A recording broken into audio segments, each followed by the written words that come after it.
Yesterday, on St. Patrick's Day, I told the story of how Patrick had lit the fire, the Easter fire on the Hill of Slain, and got in trouble with the High King, that the penalty was death, and that the next day, on Easter Day, he had to appear at Tara to answer for his actions.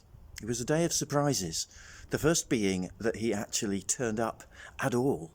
You see, King Airey, not a man to take any chances, had dispatched his best assassins to make sure that St. Patrick would never arrive to do the job that his warriors had failed to do the night before.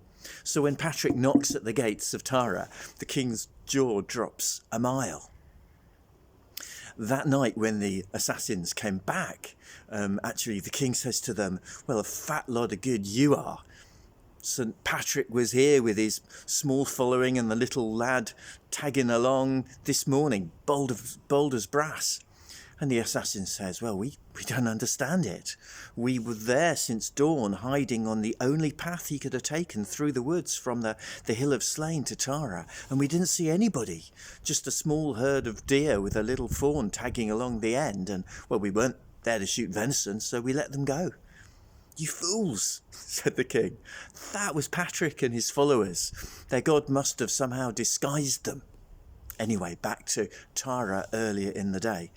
It seems like the druids could tap into some supernatural force in nature, maybe earth magic, and that they cast spells, and Patrick had to kind of cast counter spells.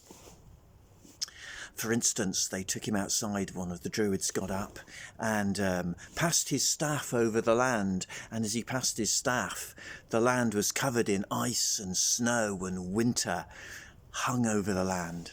Then he nodded at Patrick, and Patrick got up and he blessed the land.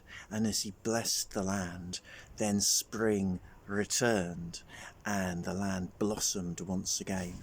Then another druid got up, and similarly he passes his staff over the land, and the light of the sun is extinguished and the land is covered in thick darkness. And Patrick gets up and he blesses the land, and as he blesses the land, then the sun returns again and shines upon them all.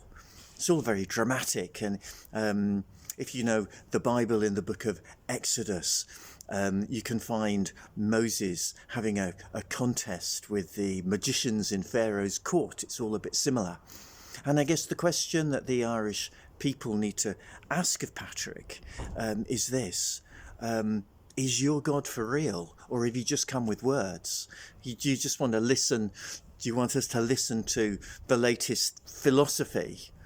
Or is your God able to make a difference? Can he bring life? Can he bring hope? Can he give us protection? Is he for real? And of course, Patrick passes all their tests. Does it convert King Airey? No, nothing converts him. And I'm sure that there's others in his court who still hold grave misgivings about Patrick.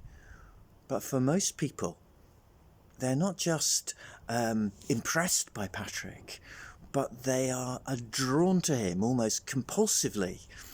For instance, the High King had ordered his court that when Patrick approached, nobody should stand up. Nobody should greet him with honour or respect in the normal way. And yet the king's own poet, the royal bard, suddenly springs to his feet and greets him with such warmth and eloquence, a welcome of great honour, almost like he can't help himself, against the orders of the king. And something very similar happened the night before, actually, with one of the warriors sent to kill Patrick, who later becomes one of Patrick's disciples. It's as though everyone in Ireland who's not closed off or fearful has this sense that Patrick comes with something exciting and good and needs to be embraced and welcomed. I mean, it must have been so for Patrick's mission to be so amazingly effective. So at Tara, Patrick doesn't win the king's blessing. That would be too much. But he is given the permission of the High King to go throughout the land and continue his work, to proclaim the gospel of Christ, to go on his adventure with God and the Irish people. And may God bless your adventure, whatever it may be.